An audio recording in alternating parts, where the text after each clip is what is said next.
Greetings, students. This is the Professor Travel welcoming you back to my day in Barcelona. This was day 2, and this was much more geared towards architectural enrichment and development.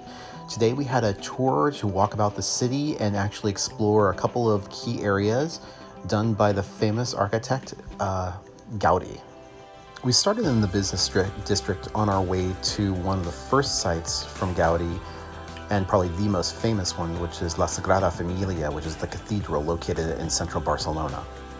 As you walk through the streets, La Sagrada Familia just towers amongst all the other buildings, and its uniqueness can be seen from miles away. It's unlike any cathedral you've ever seen. As you walk through the streets, you can still see other artists littering the streets with their different types of artwork and architecture, but nothing really compares to Gaudi in this specific area. La Sagrada Familia has been under construction for over 100 years and is due to be completed in 2025. The architect Gaudi had died in the 1920s due to a trolley accident just outside of the cathedral, but left enough notes and enough information on how to complete the monumental masterpiece. Since then, other artists and architects have worked on the cathedral, giving it their own unique flair, but it's still very uniquely Gaudi. The style of La Sagrada Familia is unique in that on one side of the cathedral it shows the origins of Christ and his birth and that famous story, whereas on the other side it shows the crucifixion, but in a different type of architectural style. The construction of the cathedral is entirely sponsored by tourist dollars, and it is just helping speed this along. There are so many details and such richness to the structure that it is just something that you have to either videotape or take pictures of in order to reflect on it later. As we started to go through the archway into the actual cathedral, we were wondering how elaborate it would be on the inside. Architecture, like artwork, is very interpretive, and some people might like this and others may not. Some people refer to it as like a melting ice cream, whereas others thought it was probably one of the best and most rich pieces of architecture they've ever seen. As we entered the cathedral, you could see the light coming in from the outside through some of the amazingly tall windows and high ceilings. Notwithstanding, this is not a boring cathedral in the slightest. It has a unique flair to it, but it's still respectful of the Christian faith. The stained glass windows each tell a story, but in different color motifs, different shades and different styles to bring the light in with different colors. And because the actual cathedral is white, these beautiful windows shed some radiant light, making the entire place unique colors. It's just one of the most extraordinary pieces of architecture I've ever seen. From the winding staircases within the building to the giant brass pipe organ that reflects the light of all the stained glass, it's a spectacular scene. If you come at just the right time of day, you're going to see a barrage of different types of lighting all throughout the cathedral. Again, on the entrance, here's a little bit more of a close-up view of some of the structural sculptures that are on the outside. Here are examples of the 3 wise men coming to visit the baby Jesus, along with worshipers on the other side. And of course, the baby Jesus in the manger. The superstructure of the buttresses that keep the cathedral up look almost like a skeleton on the inside, each with their own luminescent joint in a way. As we exited the cathedral on the other side, you can see that this architectural style is significantly different. This is a much more modern rather than Gothic style, and this one depicts the crucifixion of Jesus. The figures are much more blocky looking. The depictions are much more profound and yet subtle at the same time. The style is dramatically different from the other side, which is the way that Gaudi intended this.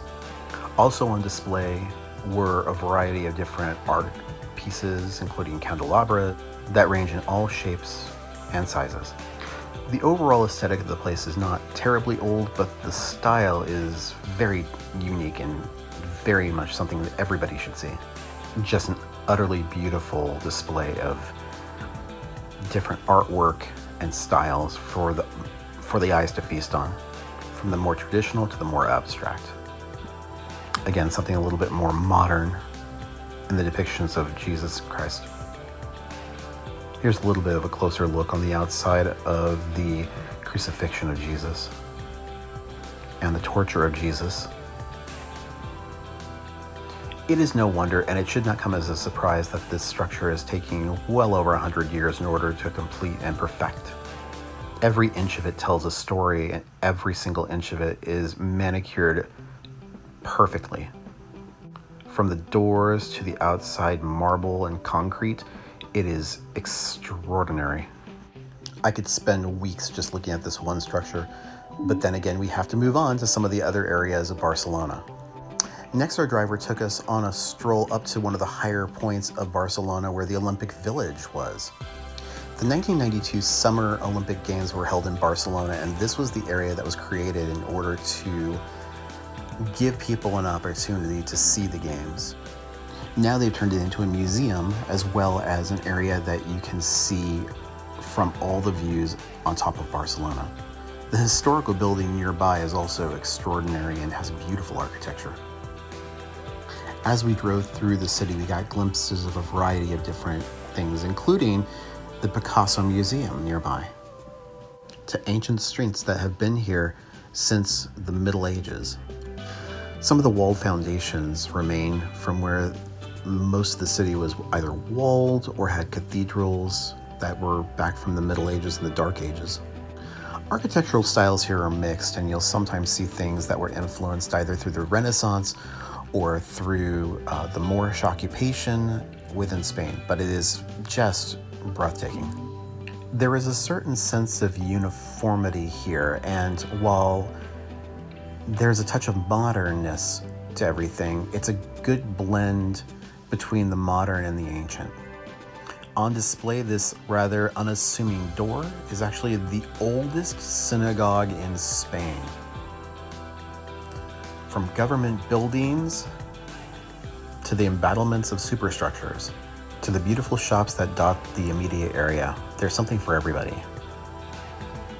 We decided to take a brief break for some lunch, where we got some wine and started with some empanadas, followed by an extraordinary seafood paella. To the next Gaudi architectural design, which is Park Güell, located in a nearby area. The park structure houses a variety of different styles and samples of different types of trees and bushes and flowers, but at the same time it also has unique structures. And when I mean unique, I mean very unique. Some things that look like they were almost from Havana to something that might be out of a Dr. Seuss novel. The views from the park are just breathtaking, where you can see almost all of Barcelona. On display and being held up by columns and pillars is the world's longest bench done up in mosaic. One can simply take a moment to rest and enjoy the sun. From up here, the architectural style, as I said, looks very similar to Dr. Seuss, or a cross between that and something that you might see at a Santa's village with a gingerbread style. I'm not quite sure how to describe it, but it's very breathtaking and definitely appealing to the eye. Some structures are more earth-laden and very structured, with beautiful floral displays and arbor displays, to the more whimsical and stylistic, with a tremendous amount of symmetry, surprisingly. The archways are distinctive and yet still functional. Again, a different viewpoint of both the bench and walkway. The tile work everywhere is both colorful and distinctive. Again, art is subjective, so it might be something that you find appealing, it might not be, but there's definitely a lot of work that went into this.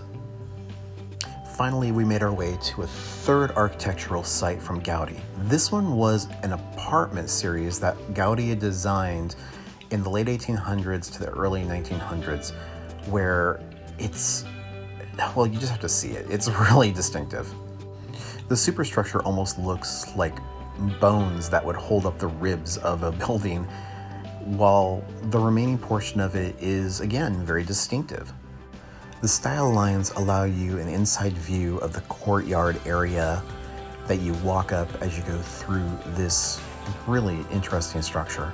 The way the structure is designed, it almost looks like it's not fully formed or fully fitted, but it is the architectural style that Gaudi had desired it to look like. The balconies on each of the apartments almost look like they're warped in a way or not fully formed. The gates along the windows look like they're kind of mishmash in a way. The hallways throughout the building are done in such a style that it's very unique. And again, I continue to use the word distinctive, but it is probably one of the most distinctive types of architecture I've ever seen.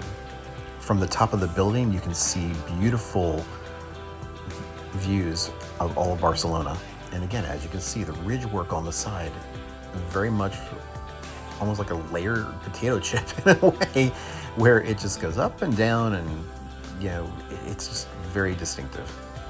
And again, this specific location is right in the heart of Barcelona, so there's lots of shopping from this specific apartment series. Not unlike Gaudi to do so, even the roof had architectural sculptures, each unique and distinctive that you could walk through and enjoy. Here's a view of the inside courtyard as seen from the top. We saw several rooms on display here in this apartment series to give you kind of a flair of what it looked like in the day when this was being created. Some parts are flamboyant and almost look like a Art Nouveau or some type of a Art Deco style. From the bathrooms to the living rooms, it really was quite an interesting look at this museum. And to make things even more interesting, there are still people who live in this apartment. Yes, that's right, it's not just a museum. This is actually a living apartment, and people have signed leases for their lives to be able to live here. As the sun began to set on this beautiful location, we had to say goodbye to Barcelona for now, because again, I definitely intend on coming back to the city, and I highly recommend it for everybody else. I again want to thank you very much for watching this video. I know it's a long one, but I really appreciate you taking the time to see it. Again, if you could like or subscribe to this channel, it would be all the world for me. At the same time, you can find me on Facebook and Instagram at The Professor Travel, or on Twitter at The Professor TR1. Until next time, my name is The Professor Travel, and I thank you so much for your time and efforts. Have a wonderful day.